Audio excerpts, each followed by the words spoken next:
Boa tarde a todos e todas. Enquanto conecta o nosso painel, deixe-me apresentar. Eu sou Daniel Nemberg, vereador pela cidade de São Paulo, sou administrador público, também coordenei o Poupa Tempo por 10 anos, presidente do Detran, enfim, acho que tem muitas apresentações, eu vou ser bem sucinto. O que eu queria começar falando, primeiro é fazer vários agradecimentos, depois apresentar os nossos convidados. Eu vou intermediar essa mesa e a gente precisa aqui fazer um rápido, enfim, uma apresentação um pouco e agradecer. Primeiro, eu queria cumprimentar a Fundação Vanzolini e na figura do nosso querido Michel, que organizou todo esse painel, e dizer que é um grande prazer estar com a Fundação Vanzolini. A gente tem aqui o Mauro, a Márcia Padilha, também da Fundação Vanzolini, que organizou todo esse painel em parceria com o IDEA-Gov. Aliás, agradecer o pessoal do IDEA-Gov e também acabaram me convidando para fazer essa mediação. Eu queria cumprimentar também a Frente Nacional dos Prefeitos e o Fórum em Novas Cidades como parceiro da Fundação Vanzolini. A gente fez esse ano 5 webinars muito interessantes sobre 5G, LGPD, inovação aberta e vários outros, e o Fórum em Novas Cidades indicou o nosso vice-presidente de Governança e Planejamento do Fórum, Pedro Seno, depois eu vou apresentar melhor. Então, aqui agradecer a parceria, que tem sido uma ótima parceria com o pessoal da Frente Nacional de Prefeitos e o Novas Cidades. Queria também agradecer ao governo do Estado de São Paulo, que está permitindo que a gente possa fazer isso aqui, inclusive num espaço público, que é muito interessante, o pessoal do Impact Hub, que está aqui também, e dizer que é uma grande satisfação participar dessa mesa que vai tratar do nosso propósito aqui, enquanto cai esse temporal aqui na cidade de São Paulo, da construção de cidades inteligentes, eu falo sempre humanas, não só inteligentes, e principalmente na questão da melhoria do atendimento ao cidadão. Eu acho que isso é um assunto muito importante, fundamental para quem gosta de serviço público, e a gente vai falar um pouquinho sobre isso. Queria só, antes de passar a palavra para os nossos convidados, o Sérgio Bollinger, que está desde a Alemanha aqui nos acompanhando, e que nos dá oi aqui, e vamos ver se com essa chuva o som vai funcionar direito, mas queria falar 2 minutinhos da importância da gente discutir o foco no cidadão. Eu sei que todo mundo sempre fala do cidadão, mas para nós que trabalhamos na área pública e que sempre queremos melhorar os serviços públicos, o foco no cidadão é fundamental. Então, esse é um ponto que eu sempre gosto de reforçar. Outro ponto importante, da importância da gente pensar a tecnologia como meio e não como fim. Muita gente fala de todas as novas tecnologias, inteligência artificial, internet das coisas, chatbot e assim por diante, mas tudo isso tem que ser meio para a gente melhorar o serviço público, para a gente melhorar a qualidade de vida das pessoas, para melhorar o atendimento ao cidadão. Também um outro ponto que eu gosto sempre de reforçar é a importância da gente pensar o serviço, a transformação digital, não só a transformação para colocar todos os serviços no modelo digital, que é fundamental, isso vai acontecer, já está acontecendo em vários países do mundo, aqui também, mas a importância da gente sempre pensar antes a simplificação do serviço, a desburocratização, porque senão, eu brinco, mas é verdade, a gente vira o e-burocracia. A gente já tem muita burocracia no serviço público, se a gente não repensa os fluxos, os processos, a legislação, a gente cria e-burocracia. Então, é importante que a gente sempre pense como simplificar serviços públicos e para fazer a transformação digital.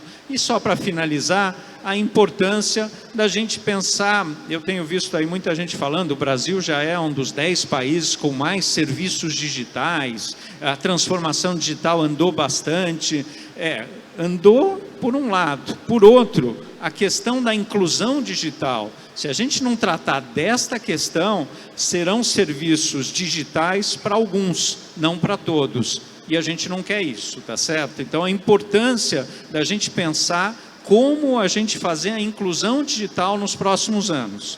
A pandemia está aí, eu não vou ficar repetindo, muita gente não conseguiu assistir a aula, muita gente que não conseguiu ter acesso ao auxílio emergencial. Por quê? Porque não tinha computador em casa, porque não tinha celular de última geração, porque não tem uma série de rede, porque não tem internet de qualidade. Ou seja, ou a gente enfrenta isso e trabalha para a gente fazer de fato uma inclusão digital, e isso é responsabilidade de todos os níveis de governo, é responsabilidade da universidade, é responsabilidade da iniciativa privada, ou então a gente vai ter serviços públicos digitais para alguns e não para todos. E dentro da questão da inclusão digital, um ponto que eu acho muito importante, que é a questão do letramento digital.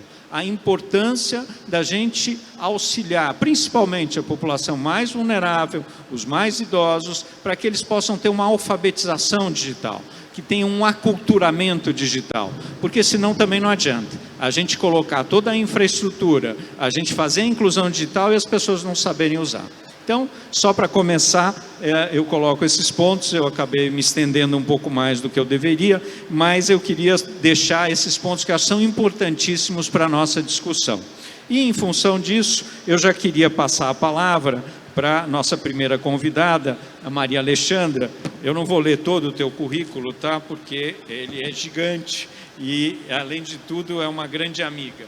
Mas eu só vou dar aqui uns pitacos para que a gente possa saber um pouco quem é a Maria Alexandra. Professora, pesquisadora da FGV, com trabalhos na área de tecnologia e governo, e ela trabalha há muitos anos. A gente já se conhece há muitos anos nessa área, e eu queria passar a palavra para a Maria Alexandra, já falando para ela e colocando uma questão que depois eu vou fazer para o Pedro Seno. O Pedro Seno, a gente está aqui, o Pedro Seno, que é secretário de Inovação e Administração da Prefeitura de Santo André. Como eu disse, ele é vice-presidente de Governança e Planejamento do Fórum Novas Cidades, da Frente Nacional de Prefeitos, e secretário, né, de Inovação e Administração em Santo André. E o Sérgio Bolliger, que está lá na Alemanha conosco. O Sérgio a gente se conhece há ainda mais tempo. A gente trabalhou junto no Poupa Tempo, depois a gente trabalhou junto na Prefeitura de São Paulo. Ele é consultor em gestão pública, tecnologia e inovação da Fundação Vanzolini. E sem mais delongas, queria passar a palavra para Maria Alexandra e fazendo a seguinte pergunta para os três: onde é que está a inteligência demandada para a melhoria do atendimento ao cidadão? Depois eu vou pedir para o Pedro também e o Sérgio que a gente possa conversar sobre isso. Por favor, fiquem à vontade. Desculpa ter tomado tanto tempo nesse início. Maria Alexandra, é com você. Bom, eu não vou começar com os agradecimentos, porque o Daniel já fez todos os agradecimentos, mas eu agradeço também a todas as instituições e pessoas que o Daniel comentou. E a respeito e também o Daniel disse que se estendeu, mas eu concordo com cada palavra que ele falou antes. Bom, sobre a inteligência no atendimento ao cidadão, numa cidade inteligente e humana, onde é que está a inteligência?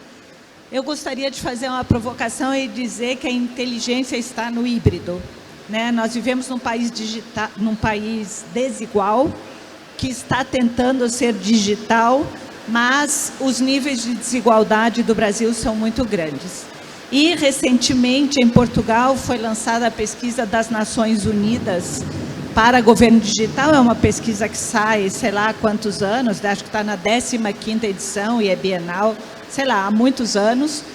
Mas eles mudaram completamente, foi uma guinada dizendo todas as agências multilaterais e esse lema do governo digital, que é o governo digital, digital by default, né? Quer dizer, vamos fazer um governo digital e o resto a gente vê. Pois bem, as Nações Unidas mudaram completamente isso e esse ano na publicação eles listam o governo digital é híbrido. Nós precisamos de atendimento presencial e precisamos sim de atendimento digital. Isso é uma mudança muito importante porque eles também focam muito isso que o Daniel focou da inclusão digital, e o lema agora é Inclusion by Default. Quer dizer, essa é uma virada muito importante, é a pesquisa de governo digital das Nações Unidas, enfatizando o híbrido, enfatizando a inclusão. Eu costumo dizer que é crueldade a gente pensar em serviços digitais no governo sem pensar quem é o outro lado que está demandando esses serviços. Muito bom. Obrigado, Maria Alexandra. Para começar, está ótimo. Acho que você tocou em pontos fundamentais. Queria passar agora, depois de ouvir a Maria Alexandra, um pouco como a universidade, né? É importantíssimo trazer a universidade junto. Queria ouvir agora a prática, no dia a dia, do Pedro Seno, falando um pouquinho da prefeitura. A gente estava conversando antes, a prefeitura de Santo André é uma das primeiras prefeituras que tem uma central de atendimento ao cidadão. Já vão lá há mais de 20 anos. E o Pedro comentar um pouquinho sobre essa questão das cidades inteligentes e da melhoria do atendimento ao cidadão. Pedro. Pessoal, boa tarde. Agradecer ao Daniel aí pelo convite, né? A professora Maria Alexandra, a gente se conheceu pessoalmente hoje, né? Mas a professora Maria Alexandra foi citada, inclusive faz parte da minha bibliografia, da minha dissertação de mestrado, né? Que eu fiz sobre capacidades tecnológicas. E o Daniel a gente se conhece há pouco tempo, né? Na verdade eu conheço o Daniel, aliás, o Daniel me conhece há pouco tempo, mas eu conheço o Daniel há uns 20 anos já, né? Desde que eu acompanho um pouco do trabalho aí que a Prefeitura de São Paulo, o Governo do Estado, vem fazendo nessa área de digitalização de serviços, né? Daniel nos Pais do Poupa Tempo, talvez seja até hoje o maior projeto de melhoria de atendimento ao público, de serviços ao público que se tem notícia, né? E a gente tenta em Santo André pegar um pouco dessa experiência dessas grandes cidades ou dos grandes governos e trazer isso para a nossa cidade. Como o Daniel colocou, Santo André é uma das primeiras praças de atendimento municipais nesse modelo único, né? Que unifica todos os serviços. Ela foi criada lá no final da década de 90, né, em 99, pelo então prefeito Celso Daniel e pela então secretária de administração, né, que ocupava a posição que eu ocupo hoje, que é a Miriam Belchior, que já foi ministra, etc. Então, uma das primeiras praças que unificou o atendimento ao público no Brasil. E hoje, depois de quase 23 anos, a gente aprovou uma operação de crédito na Câmara Municipal semana passada. O Felipe está aqui, o Felipe é andreense, né, a gente se conhece, trabalhou comigo aqui na Prefeitura de Santo André, hoje está trabalhando numa startup, né, que mexe com atendimento ao público, e a gente aprovou na semana passada um financiamento, uma operação de crédito, para fazer a primeira revitalização na nossa área de atendimento ao público, desde que a praça foi criada lá em 99, a gente está muito feliz por isso, porque por mais que a gente esteja trabalhando nessa linha de serviços digitais, como a gente falou, o presencial, que é inclusive isso que a gente está fazendo aqui, né, estamos com o evento online, mas o presencial, essa troca, essa aproximação, nunca vai deixar de existir. A gente publicou uma lei também na semana retrasada, onde a gente cria o COMUSP, que é o Conselho Municipal de Usuários do Serviço Público Municipal de Santo André. Também é um avanço, a gente está atendendo, está até atrasado, a gente está atendendo uma lei federal, que é a Lei 3.460, que é a lei que regulamenta, depois de 2 décadas que isso foi feito para o ambiente privado, né, com a lógica do PROCON, a gente tem agora essa lei, a 13.460 de 2017, que criou as regras, as normas de qualidade do serviço público municipal. E ela prevê, entre outras coisas, que todo município tenha um conselho municipal de usuários do serviço público. Então a gente criou esse conselho, publicou a lei há um pouco tempo atrás, eu sou o presidente desse conselho agora e a gente acabou de nomear os membros da sociedade civil que vão fazer parte desse conselho, porque, como eu estou dizendo, apesar do serviço ter que ser cada vez mais digital, cada vez mais eficiente, cada vez estar mais disponível para o cidadão no ambiente tecnológico, também nunca vai deixar de ser necessário que ele seja acessível às pessoas que precisam dele, e a gente precisa cada vez mais falar de inclusão digital. Muito bom, Pedro. Queria passar agora a palavra para o Sérgio Bolliger, mas só para lembrar que o Sérgio, ele coordenou junto com a Vera Tocairim, na Prefeitura de São Paulo, ao longo aí dos últimos anos, a implementação do Descomplica, que vamos dizer assim, o Poupa Tempo Municipal Plus, que é a ideia, que acho que o Sérgio vai falar também um pouco, a ideia do atendimento lado a lado, que é uma inovação, e a ideia do Descomplica Digital, que é também já trabalhando essa questão do letramento digital. Mas não vou adiantar, já queria passar a palavra para o Sérgio Bolliger para que ele conte um pouquinho e faça essa explanação inicial. Sérgio. Oi, eu vou aproveitar o modo da pergunta, né, para introduzir um pouco o pensamento da preocupação que a gente tinha quando a gente começou a desenhar os serviços que eles completam. Se a gente pensa, por exemplo, que o atendimento público, ele, para o cidadão, ele é a própria cara do Estado. Quer dizer, quando o cidadão vai ao encontro do Estado para fazer alguma coisa, ele encontra que cara, né? Ele vai ao encontro de quê? Então a gente tinha, por exemplo, três possibilidades que a gente via que o cidadão tem para se relacionar com o Estado. E, tristemente, normalmente, o cidadão, quando ele vai se relacionar com o Estado, ele normalmente acha que ele vai ter que partir para um enfrentamento. E ele já imagina que vai se encontrar num ambiente hostil em que ele vai ter onde ele é recebido como sendo um problema, mesmo o direito dele, a receber o direito dele, é recebido com hostilidade, e ele vai ter que se enfrentar aquilo lá para conseguir obter seu serviço. Isso era aquilo que, na verdade, era como geralmente se relacionava com o serviço público antes da gente começar a trabalhar no poupa-tempo, né, Daniel? Mas, depois desse enfrentamento, a gente pode também dizer que existe também aquele serviço público em que você vai como se tivesse um compromisso em que o ambiente não é hostil, mas ele é um ambiente que tem uma certa indiferença para o cidadão. O cidadão, essa indiferença é um pouco mascarada enquanto uma certa isenção burocrática e profissionalizada, mas, na verdade, ela exige do cidadão que ele tenha um certo desempenho para obter seu serviço público. Ele tem que conhecer o serviço, tem que se comportar de acordo com padrões de como se pede aquele serviço, e quando o cidadão, por acaso, não obedece a esses padrões, ou quando ele comete algum erro, aí esse serviço normalmente o trata com a hostilidade que a gente encontrava antes, né? Esse serviço indiferente, então, contra esse tipo de situação, é que a gente tentou repensar o serviço público Descomplica, onde o cidadão, ao invés de ir para o enfrentamento ou para um compromisso onde ele tem que desempenhar uma série de habilidades, ele vai ao encontro de um lugar onde ele tem um ambiente que é acolhedor e que reconhece o cidadão, inclusive, não só em suas necessidades, mas também em suas dificuldades, não só as que são padronizadas, mas as suas novas necessidades e dificuldades que o próprio Estado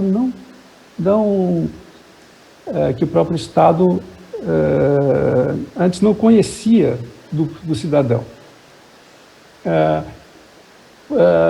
Quando a gente pensa que o cidadão vai num guichê, numa central de atendimento, ou vai no posto de saúde, a gente tem que pensar assim, ele encontra o quê? Ele parte para o enfrentamento, parte para um compromisso, ou parte para um encontro acolhedor. Quando a gente desenha um serviço eletrônico, se fala muito que se deve fazer um redesenho para não digitalizar a burocracia. A gente também tem que prestar atenção que muitas vezes, normalmente, a gente está digitalizando a indiferença e a hostilidade do Estado também, e a brutalidade autoritária quando o serviço é oferecido eletronicamente. Então, quando foi feito o Descomplica, a gente partiu do seguinte princípio. A Vera, ela no início ficava pesquisando os cidadãos, como é que eles chegam à prefeitura, e via que, por exemplo, o cidadão, ao chegar num posto de atendimento na regional da prefeitura, antigamente, ele simplesmente não tem ideia do que tem lá, de que serviços são oferecidos, e ele traz toda e qualquer coisa. E tanto a Vera quanto o Álvaro Gregório, que também desenhou esses serviços conosco, eles sugeriram, é que a central de atendimento hoje é a própria internet. E se o cidadão vem à prefeitura, comparece presencialmente ao serviço público, ele, por meio da internet, ele tem acesso a qualquer serviço. Então, a primeira coisa do Descomplica é o seguinte, é proibido dizer que não é aqui. A Vera contava um caso, por exemplo, que logo emblemático, que assim que ela chegou à regional, apareceu um casal de idade, querendo se casar. Óbvio, não era ali. Mas ele deveria ser acolhido, no Descomplica, uma pessoa que chega lá é acolhida, e o funcionário vai ajudar aquela pessoa a descobrir como resolve o seu problema. Tenta, pesquisa qual é o cartório, como é que se fazem os proclamas, quais são as condições, telefona para o cartório, marca horário com eles, etc. Quer dizer, faz tudo que é possível para a pessoa que foi ao encontro do governo tenha a acolhida e resolva o seu problema. E a segunda coisa é que também ao se aproveitar a internet para o serviço público,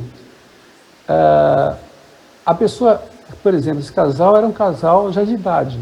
Se de idade, há vários serviços que ele poderia ter acesso também, que ele nem conhece, direitos que ele não tem, e que na conversa com o cidadão, eles podem ser oferecidos a mais também.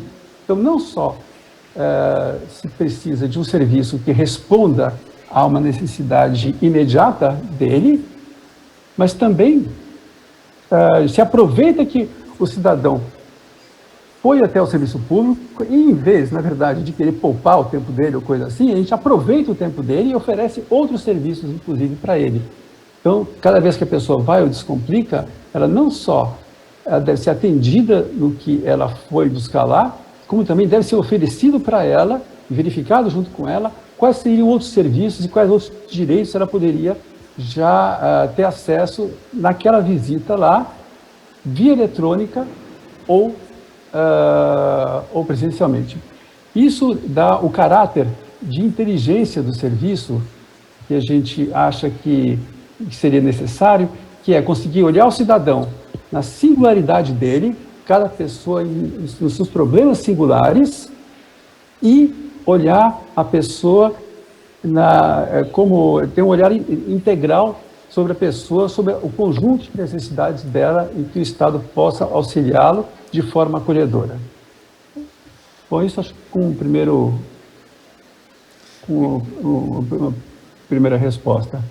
Muito bom, Sérgio. Acho que trouxe questões importantíssimas. Só para vocês saberem, a gente brincava do Descomplica ser uma espécie de posto Ipiranga.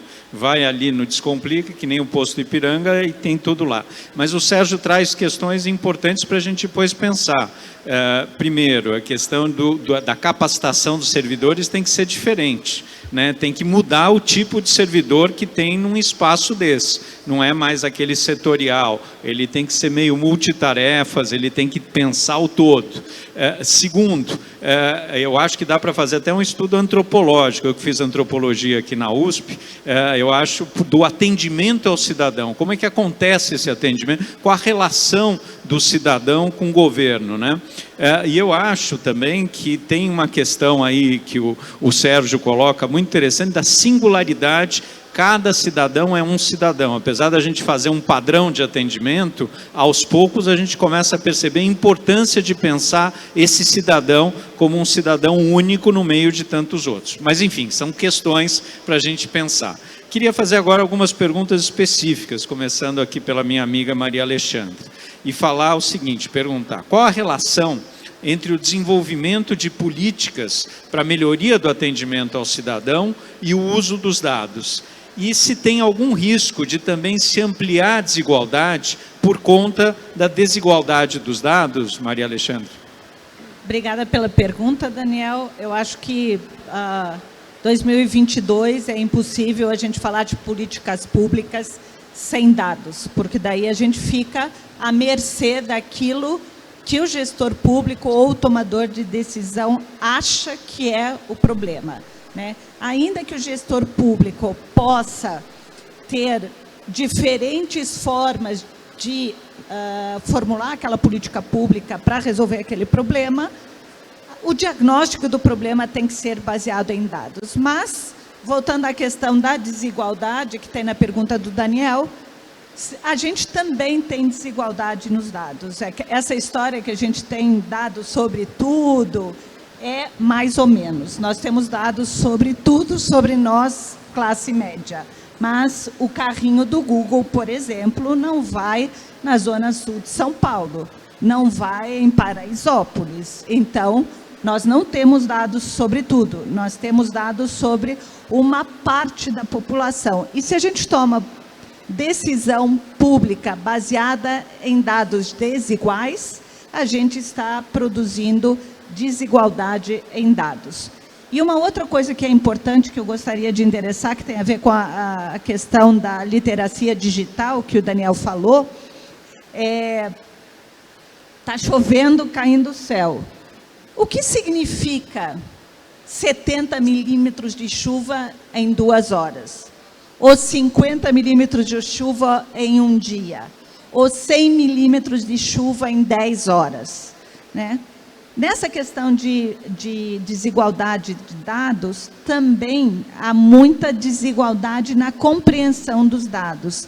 Se a gente envolve a população na produção dos dados, se a gente envolve, para combater essa desigualdade dos dados, se a gente envolve a população na produção dos dados, no uso de dados, na circulação de dados, eles tomam melhor decisão para a vida deles. A gente, parece papo universitário assim, mas a gente fez um projeto na AGV sobre o uso de dados em inundações, e o projeto é internacional, mas é assim, as comunidades vulneráveis, escolas e comunidades à volta de defesas civis organizadas medem a chuva todos os dias, constroem pluviômetros artesanais com garrafa PET, eles medem a chuva todo dia, colocam no aplicativo, os aplicativos alimentam um data lake que reúne dados da população e das agências produtoras de dados, como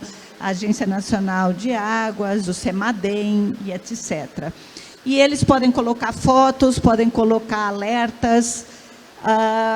Em maio do ano passado, teve uma grande chuva, vocês devem lembrar. Nosso projeto, o piloto, foi feito em 9 cidades, 5 cidades, 9 comunidades no Brasil, Santa Catarina, Goiás, Pernambuco, São Paulo e Mato Grosso. E a gente fez o piloto de dezembro a fevereiro.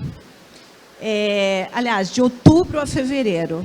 E depois do piloto, uma comunidade em Jaboatão dos Guararapes continuou usando o aplicativo, continuou medindo a chuva. E em abril, final de abril, começo de maio, já não me lembro direito, teve essa tragédia que a gente viu na televisão, mais de 250 pessoas mortas. A nossa comunidade, ninguém morreu. Eles continuaram medindo a chuva, eles sabiam que ia dar problema, eles botaram alertas no aplicativo, a gente consegue ver no dashboard, e eles mesmos tiraram as pessoas das casas, porque as pessoas resistem a sair das suas casas. Eles tiraram todo mundo de casa, eles sabiam que ia dar ruim, nas palavras deles, e o morro desceu. O morro desceu, perderam tudo, mas ninguém morreu naquela comunidade. Então, quando a gente fala de desigualdade de dados, não é só na existência dos dados, mas desigualdade na capacidade das pessoas compreenderem o que é aquele dado, circularem aquele dado na comunidade e usarem esses dados para tomar decisões que fazem sentido para a vida deles. Muito bom, Maria Alexandre. A questão que você colocou é fundamental e acho que a gente precisa discutir isso mais, aliás, discutir mais a abertura de dados também. A transparência, que é outro assunto que a gente vê como é difícil para alguns governos e até dentro de governos abertos, muitas vezes, trazer essa questão. Mas eu queria continuar a questão dos dados, perguntando aqui para o Pedro, qual a importância da análise de dados para a melhoria dos serviços públicos? Aí, até comentando um pouco do que a professora Maria Alexandre falou, acho que podemos falar que a qualidade dos dados interfere na qualidade das políticas públicas que a gente consegue fazer, né? E a gente viu muito isso na pandemia, né? Eu falo que quem fez gestão pública na pandemia está preparado para fazer a qualquer momento, né? A gente em Santo André fez, assim como todos os outros municípios, auxílio emergencial, entrega de kits de merenda escolar na casa dos alunos. Então a gente tinha que saber onde os alunos moravam, a distância das casas dos alunos para as unidades educacionais, a questão do quadro socioeconômico das pessoas que a gente estava atendendo. E aí naquele momento a gente teve que migrar, juntar, cruzar uma série de bases de dados para poder minimamente atender o básico que a população precisava. E aí a gente viu, mais uma vez, como a importância dos dados é uma questão primordial na hora da gente produzir boas políticas públicas. Eu que sou da área de TI, né, sou um cara que veio da área de TI, sou antes da área de TI para depois estar em governos. Apesar de trabalhar já com governos há 15 anos, eu sempre levo essa discussão da importância da gente tomar a decisão baseada em evidências, né, em dados, mas sempre com a preocupação que a professora Maria Alexandre colocou, de que a qualidade dos dados interfere na qualidade das políticas públicas.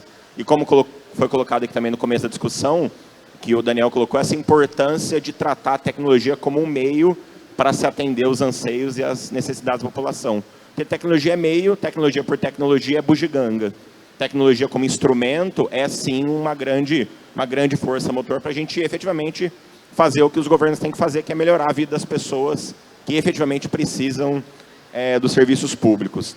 Em Santo André, a gente está agora, a gente copiou um programa que o governo do estado fez também, que era o PitGov, que é um programa bem bacana, foi lançado acho que em 2018, se não me engano, pelo governo do estado, ou 2016, onde ele testava soluções, é muito aqui o que o Ideia Gov aqui no desenvolvimento econômico faz, né, que é trazer soluções inovadoras para efetivamente resolver os problemas da população. E agora a gente está publicando um novo decreto lá, baseado numa linha aí que bastante gente tem pesquisado, que é interessante, que para quem não conhece, um termo chamado sandbox, né, que é a caixa de areia, que é a ideia da gente trazer essa lógica do PitGov lá do passado do governo, da gente testar soluções que efetivamente venham a trazer algum tipo de benefício para a população. Então a gente deve estar publicando agora em dezembro esse decreto em Santo André, para no começo do ano que vem a gente começar a testar soluções inovadoras, e aí a gente está de olho aqui em uma série de soluções que foram apresentadas aqui no evento no período da manhã, para a gente ver quais soluções que foram apresentadas aqui, por exemplo, que podem efetivamente resolver algum problema da prefeitura e, obviamente, melhorar a qualidade do atendimento ao cidadão que a gente faz. Então é muito bacana ver esse movimento acontecendo aqui no evento, né, da gente trazer soluções e trazer essa discussão da importância do serviço público para as pessoas, né, e Santo André, mais uma vez, vai participar efetivamente e na frente desse processo. Muito bom, Pedro. Aliás, duas coisas importantes você trouxe, a ideia de copia e cola. Aliás, tinha um programa na Prefeitura de São Paulo que a gente fez também. Não tem problema nenhum, gente. Copiar e colar é bom. E quando o programa é bom, a gente copiar e colar faz bem. E a outra coisa é de testar, né, Pedro? Eu ouvi agora no finalzinho da outra exposição aqui, essa coisa que a gente tem medo de errar também, né? E na área pública ainda a gente fica com mais medo ainda, porque tem processo, um monte de coisa. A ideia de poder testar pequeno, errar, e todo mundo erra, e a gente erra também, e aí em cima disso a gente aprender e com isso poder expandir projetos. Então a importância de se testar e aí poder inovar, né? Não é fácil inovar na área pública, o Pedro sabe disso, mas é fundamental. Eu queria fazer uma pergunta para o Sérgio agora, se é possível, Sérgio, enxergar o cidadão de forma integral e singular, e qual a importância de se enxergar o cidadão dessa forma? Sérgio. Bom, naquela linha lá do acolhimento do cidadão, É importante que a gente consiga dar passos para que o Estado ele não atenda o cidadão fatiado por secretarias ou por serviços, mas se a pessoa, ao levar seu serviço para o Estado, ele consiga também ter esse olhar a respeito. A gente fez uma pesquisa, uma época, na prefeitura, quando a gente estava junto lá, Daniel, que, por exemplo, quando uma senhora é gestante, procura o serviço de saúde do SUS, ela não só tem direito ao atendimento do SUS, com toda a sua sequência de atendimentos médicos, como também ela tem direito a diversos benefícios associados da assistência social, tem direito também depois com o nascimento, a inscrição da sua criança em creche, e tem direito a auxílio de transporte durante a gravidez, tem direito ao auxílio de alimentação. Esses serviços todos são serviços que quem tem que fazer, quem tem que saber isso tudo e tem que integrar isso tudo é a cidadã.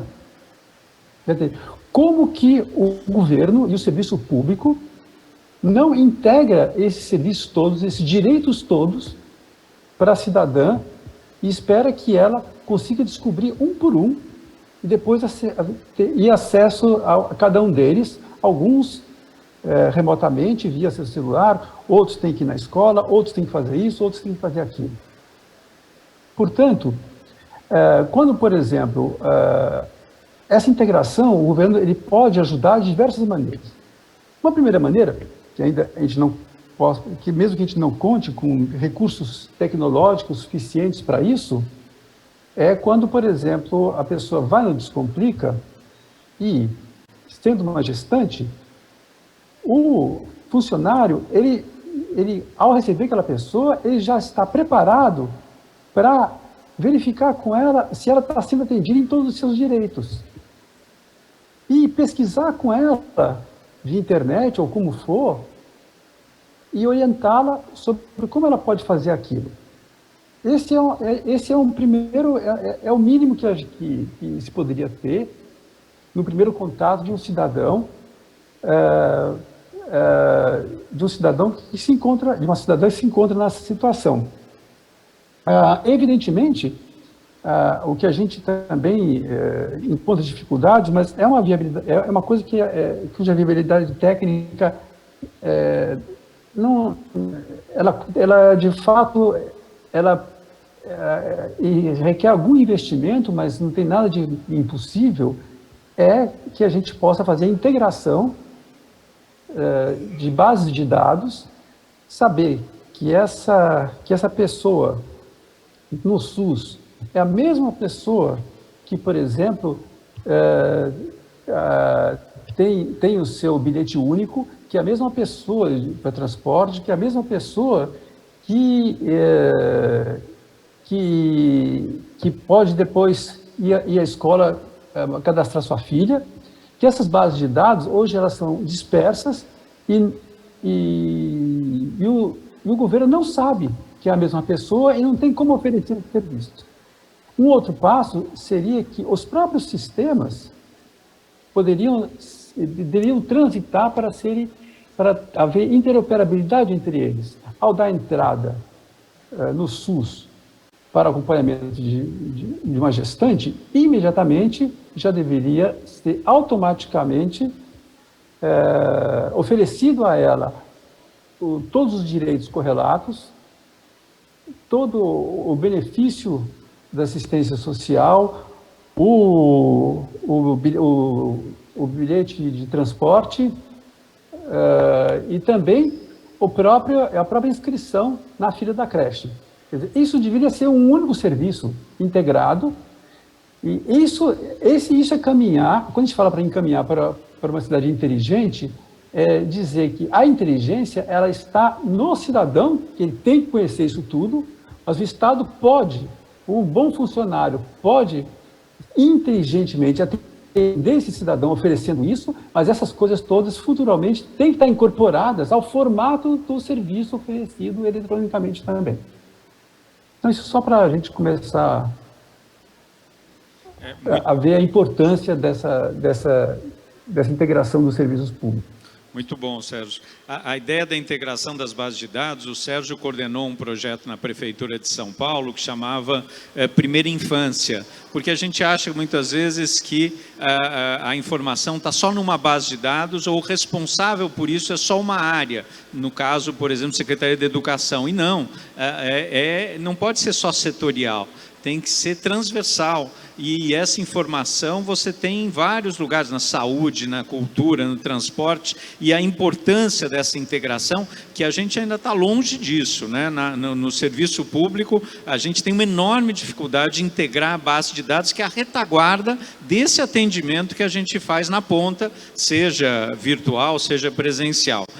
Mas queria só citar mais aí eu vou fazer o meu merchan aqui, a ideia desse trabalho ser sempre com uma linguagem simples e clara. É muito importante que as pessoas entendam o que a gente está falando. Na área pública, a gente tem mania de falar por siglas, a gente tem mania de falar termos que o cidadão não entende, e aí, fazendo o meu merchan, eu como vereador, a gente fez um projeto de lei da primeira cidade com uma lei, numa linguagem simples e clara, e foi aprovado na Câmara Municipal, e isso hoje está sendo copiado pelo Brasil, que é muito legal, que é essa ideia de você ter uma linguagem que as pessoas entendam, né, que o cidadão possa entender o que o servidor público, o que nós, desse outro lado do balcão, estamos falando. Então, a importância dessa linguagem simples e clara é fundamental. E só para terminar esse trecho, dizer que uma das coisas que eu mais gostei de fazer foi quando eu fui presidente do Detran, e a gente fez um governo proativo no sentido, para renovar a CNH, a gente lembrava o cidadão que ele precisava renovar, para isso não ficar na mão só do cidadão, e sim que também o serviço público pode ajudar esse cidadão a lembrar das obrigações que ele tem com o Estado, né? Então, eu acho que isso é fundamental também para que a gente possa ser muito mais proativo dentro dos governos. E queria aqui fazer uma última pergunta aí para os três, e começando pela Maria Alexandra, a ideia de como é que se faz um serviço público municipal eficiente, resolutivo, com qualidade, acolhedor, mas não só como faz, mas como é que se mantém isso com as mudanças de governo e com a dificuldade de fazer gestão no Brasil. E queria muito olhar da Maria Alexandra, que ela é uma observadora de fora do serviço público, boa parte das vezes, mas que lê esse serviço público e consegue enxergar uma série de deficiências que quando a gente está do lado de dentro a gente não enxerga. Maria Alexandra. Bom, se eu soubesse responder essa pergunta, né, Daniel? Mas eu acho que há alguns ingredientes que são importantes. Eu acho que tecnologia é um ingrediente importante, dados é um ingrediente importante, mas já que estamos falando de um governo digital híbrido, do atendimento ao cidadão, o papel das pessoas que atendem o cidadão é super importante. A qualificação dessas pessoas, a compreensão daquilo que elas fazem é muito importante, porque se essas pessoas, de novo, se elas entenderem os dados que elas manipulam, se elas entenderem o serviço que elas prestam, elas também serão advogadas dessa prestação de serviço no próximo governo. Então, acho que a importância da burocracia do nível de rua, daquele que atende o cidadão, daquele que está lá no dia a dia e que normalmente não, mas que muitas vezes é um castigo ir para o atendimento ao cidadão. Então, a importância desse burocrata do nível de rua é fundamental. Muito bom. Fazer a mesma pergunta aqui para o Pedro, né, no sentido, como é que a gente faz, você que está ali no dia a dia, lá em Santo André, esse serviço público eficiente, resolutivo, qualidade, acolhedor, não deixar a peteca cair, para ele continuar sendo bom e ir melhorando, inovando. Como é que a gente consegue ter isso? E no Brasil que a gente sabe que fazer gestão não é fácil, né, Pedro? Não é fácil, mas é muito gostoso, né? Eu, particularmente, sou entrei no serviço público por causa de concurso, né? Eu fui concursado na prefeitura de São José do Rio Preto aí em 2006, e aí dali fui para outra prefeitura, e agora estou em Santo André desde 2017. Acabou virando uma vocação, né? A gente está falando disso até lá atrás, né, Daniel? Como acaba virando um pouco de vocação. Respondendo a tua pergunta, eu acho que é baseado em duas questões. A primeira é a legislação. É muito importante que esses projetos que dão certo, que trazem solução para o cidadão, trazem melhoria dos serviços, se transformem em legislação, para que isso não vire só uma política de governo e vire uma política da cidade, né? Então é muito bom ver, por exemplo, o Daniel, que hoje não, né? É vereador em São Paulo já há bastante tempo, ver pessoas com essa visão que o Daniel tem, também não só no executivo, mas no legislativo, porque se isso não virar lei, não virar decreto, não virar instrução normativa, o governo muda, o próximo prefeito vem achando que tudo que foi feito pelo mandato anterior estava errado e quer começar do zero. Então, transformar isso em legislação, os bons projetos em políticas públicas instituídas é muito importante. E a segunda questão é, como a professora Maria Alexandre colocou, a questão da participação. É importante que o cidadão também entenda que o serviço público é um direito, que o serviço público de qualidade, ainda mais, como eu falei, com a lei federal que foi aprovada, é um direito dele, o serviço público de qualidade. Então, a participação é importante. Conselhos, reuniões setoriais. A gente tem um projeto nosso de atendimento ao cidadão, a gente tem um aplicativo, né, para resolução de demandas de zeladoria e tal. E aí a gente pega as pessoas que mais abrem demandas, ou que mais participam das demandas que outras pessoas abrem, que é um sistema meio colaborativo, né, uma solução que é o Colab. A gente pega os cidadãos que mais abrem demanda e, periodicamente, a gente chama essas pessoas para conversas com o poder público, para entender o porquê que eles estão abrindo tanta demanda, para a gente entender se é alguma questão política, ou se realmente é uma necessidade que a gente tem no bairro específico. Então, a questão da legislação e da participação social é muito importante. O Renato Garcia, que é o nosso diretor de atendimento ao cidadão, até me lembrou aqui no WhatsApp, para a gente falar também que o nosso atendimento ao cidadão, ele tem uma certificação de qualidade, né? A gente aplicou a ISO 9001, versão 2015, no nosso atendimento, tanto no presencial quanto no eletrônico. Então, a gente capacita toda a equipe anualmente, e uma vez por ano a gente faz uma certificação de qualidade interna, uma auditoria interna, e contrata uma certificadora, que inclusive algumas vezes é a Fundação Vanzolini, né, que é um apoiador não só da Prefeitura de Santo André, mas também do Fórum em Novas Cidades, né, que é um fórum da FNP que eu faço parte. A gente contrata empresa certificadora, como é o caso da Fundação Vanzolini, para poder certificar a Prefeitura, para garantir que o atendimento ao cidadão é feito com qualidade, a partir de uma série de normas, documentado, que toda vez que acontece alguma coisa fora do comum tem que ser tratado como uma não conformidade, que tem que ter uma solução a curto prazo. Então, o nosso trabalho ele é bem feito, ele é certificado, a qualidade dele é certificada, e não por nós, mas sempre uma instituição externa contratada. Aí, finalizando, eu gostei muito da fala da professora Maria Alexandre, a gente tinha conversado um pouco sobre isso antes, que ela viu muito nos últimos congressos, fora do Brasil, inclusive, que o atendimento ao cidadão hoje ele é híbrido. Então, é muito importante a questão do atendimento ao cidadão eletrônico, eficiente, digital, na palma da mão, mas o atendimento presencial é tão importante quanto, porque nem todo mundo tem a possibilidade de ter um celular de última geração, com acesso à internet 4G ou com um computador em casa. Então, a gente tem que fazer com que os serviços sejam digitais e, ao mesmo tempo, acessíveis. Muito bom, Pedro. Aliás, essa é uma discussão para a gente continuar tendo depois. Será que o presencial vai terminar alguma hora ou a gente sempre vai ter um pouco de presencial, um pouco digital? Enfim, são perguntas que ficam para uma próxima conversa dessa. E também fazer a mesma pergunta para o Sérgio, né? Como é que a gente faz esse serviço público municipal eficiente, resolutivo, qualidade, acolhedor e manter ele, Sérgio? Como é que você vê isso? Eu acho que eu vou querer dar ênfase na relação entre o funcionário e o cidadão. Porque isso a gente viu com nossa experiência no Descomplica. Também já tínhamos visto isso no Poupa Tempo, né, Daniel? Mas é uma coisa que no Descomplica, você também já tinha comentado antes como é difícil a gente conseguir treinar o cidadão, treinar o funcionário para atendimento ao cidadão nesse jeito acolhedor de forma integral e prestando atenção à singularidade daquele cidadão. Isso, na verdade, imediatamente, logo nas primeiras unidades que a gente fez, foi notado e que isso mudava a relação entre funcionário e cidadão. O funcionário e o cidadão, eles sentavam juntos, lado a lado, frente a uma tela de computador e começavam a pesquisar sobre o problema do cidadão. Então, em vez de ser uma espécie de prestação de serviço, eles se tornavam como se fosse duas pessoas parceiras pesquisando na máquina do Estado a situação do cidadão. Uma atitude de colaboração entre eles, vendo qual seria o melhor serviço do cidadão. Isso, acho que muda a qualidade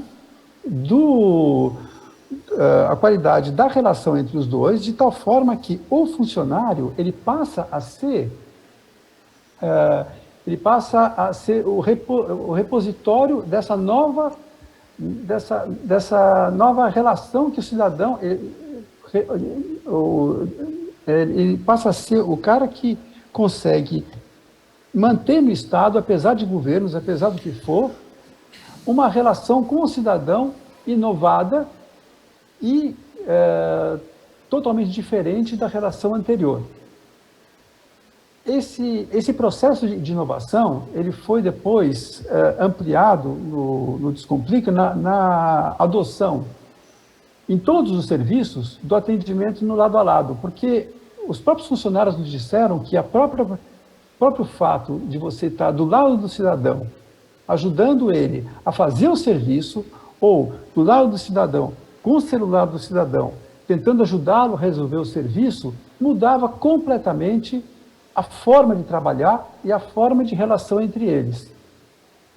Então, essas modelagens de serviço inovadoras, acho que contribuem bastante na medida em que consigam mudar a qualidade da relação entre o funcionário e o cidadão.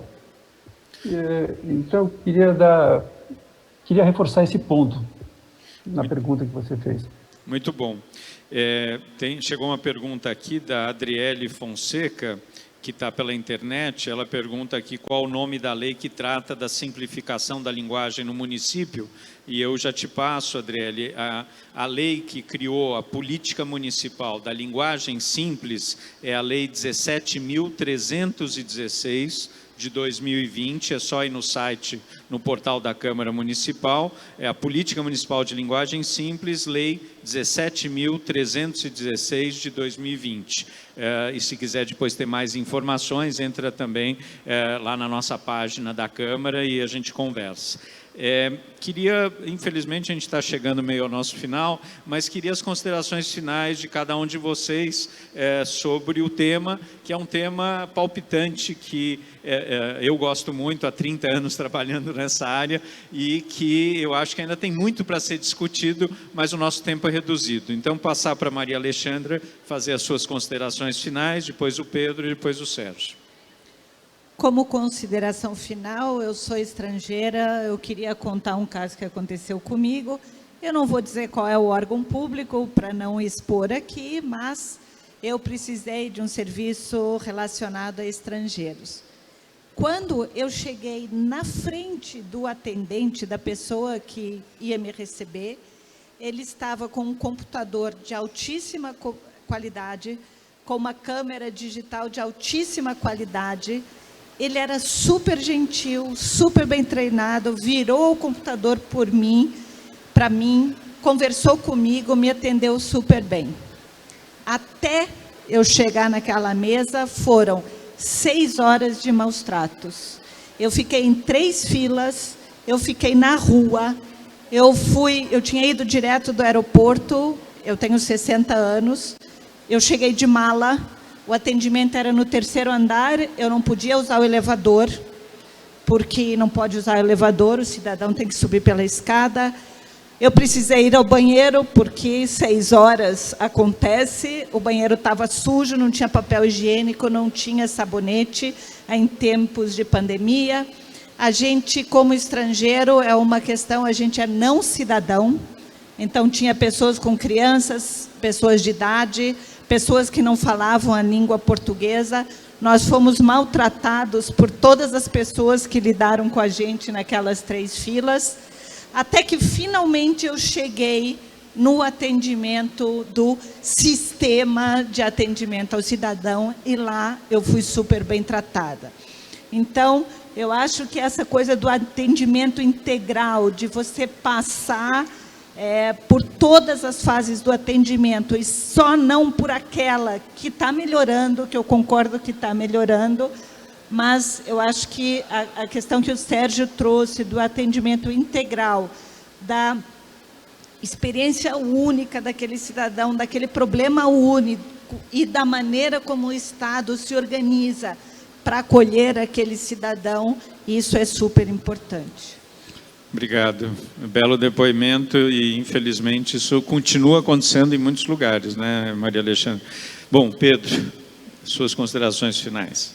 Interessante isso, professora. Essa lógica de que, na verdade, acho que o serviço público não é só o serviço, é a experiência, né? É a lógica quando você vai no restaurante, né? Não importa se você vai no restaurante, a comida pode ser a melhor do mundo. Se a experiência do atendimento, da chegada, do estacionamento não for boa, não adianta a comida ser boa, né? Então, acho que talvez essa... Eu vou até escrever isso aqui, essa frase é importante, talvez, né? A gente tem que tratar o serviço público como uma experiência, né? Tem que ser uma experiência que funcione, que seja agradável.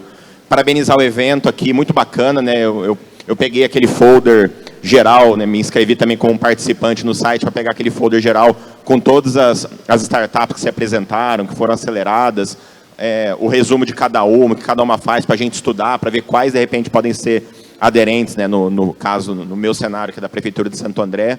Eu achei o ambiente virtual fantástico, né? Tem uma tela aqui atrás que mostra também o ambiente virtual, para quem talvez não acessou pelo computador ainda, mas tem um ambiente virtual que representa essa sala, com os stands, com o que está acontecendo no palco, o que cada startup faz. Você pode trocar mensagem num chat com todos os participantes, ou fazer um chat privado com alguém que está inscrito. Parabenizar o evento, que é a estrutura, não só presencial, mas digital, fantástica. É isso que a gente quer para o serviço público, né? Ter uma experiência digital fantástica, uma experiência presencial fantástica, e que ela sirva efetivamente para resolver os problemas do cidadão, e que não só resolva, mas que traga uma experiência agradável toda vez que a gente precisar do serviço público. Em Santo André, mais uma vez, eu falo com orgulho assim, do trabalho que a gente vem desenvolvendo já há 6 anos, né? Estamos nessa gestão desde o começo de 2017, e a gente tem trabalhado nessas 2 linhas, ao mesmo tempo fazendo projetos super tecnológicos, né? A gente tem um projeto de IoT, de internet das coisas, muito bacana. A professora Maria Alexandre falou o que significa, por exemplo, 70 ml de chuva em um determinado local. A gente está desenvolvendo, usando, aí falando de termos técnicos, né, não seguindo a lei municipal de São Paulo, a gente está usando Raspberry, ESP32, que são placas de IoT, Arduino, etc., para criar soluções tecnológicas próprias. A gente tem uma estação meteorológica própria que a gente desenvolveu. A gente tem 27 espalhadas pela cidade, construídas pelos servidores públicos. Então, a gente faz medição de chuva, alertas de boca de lobo inteligente e tal, tudo com estrutura própria, e tudo numa rede LoRa, para quem conhece um pouco de tecnologia, uma rede voltada para a internet das coisas própria. A gente está criando uma rede LoRa pública. Então, tem um trabalho de tecnologia fantástico acontecendo, e, ao mesmo tempo, estamos trabalhando, como eu falei, na reforma do nosso espaço de atendimento ao público, né, que é a praça de atendimento que eu falei, foi inaugurada lá em 99, vai passar pela sua primeira restilização, o primeiro retrofit, né? A gente vai melhorar essa experiência presencial, porque a gente acha nessa linha de que é tão importante o atendimento presencial quanto o atendimento digital. O atendimento ao público, o serviço ao cidadão tem que ser digital, eficiente, rápido, eficaz, e tem que ser próximo, tem que ser acessível, tem que estar na mão do cidadão e no corpo do cidadão, vamos dizer, tanto no celular quanto no atendimento presencial, como a professora falou, que tem que ser uma coisa que traga uma experiência benéfica, e a pessoa saia satisfeita de que o que ele paga de impostos, a contribuição que ele dá para a sociedade, volta para ele quando ele precisar. É isso, obrigado pelo convite, um prazer estar aqui com vocês. Obrigado, Pedro. Sérgio, suas considerações finais, a gente já está estourando o tempo, 2 minutinhos para você. Tá bom, eu acho que vou tentar ser rápido.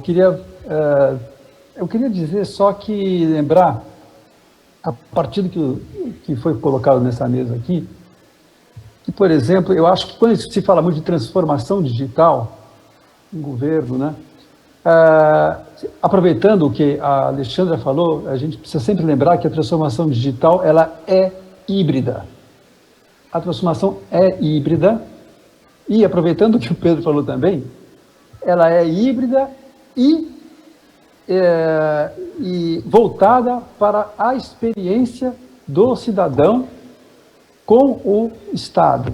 Ou seja, a transformação digital, a gente tem que compreendê-la como híbrida e transformando a relação do cidadão com o Estado. Acho que se a gente pensar na relação lado a lado do Descomplica que a gente conhece, o cidadão lado a lado com o funcionário frente ao Estado, ele começa a recuperar a confiança dele na sua relação com o Estado. Eu acho que é para isso que a gente tem que trabalhar, e queria agradecer muito aí a contribuição dos parceiros, do Daniel também, da Alexandre e do Pedro, e até a próxima. Obrigado. Queria de novo agradecer a IdeaGov, ConnectGov, a Fundação Vanzolini, pedir para a professora Maria Alexandra continuar fazendo as pesquisas, continuar pesquisando, a gente precisa muito dos teus trabalhos para nos dar luzes aqui, né? E o Pedro continuar o belíssimo trabalho que faz lá em Santo André, uma das prefeituras que mais inova, parabéns, manda um abraço para o prefeito, e a Frente Nacional de Prefeitos precisa continuar o trabalho que ela faz. Sérgio, lembranças aí para a Alemanha, e é um prazer sempre estar com você. Obrigado a todos e todas, espero que a gente continue discutindo o tema que é palpitante e que eu tenho certeza que a gente ainda tem muito para discutir sobre isso. Muito obrigado a todos e todas.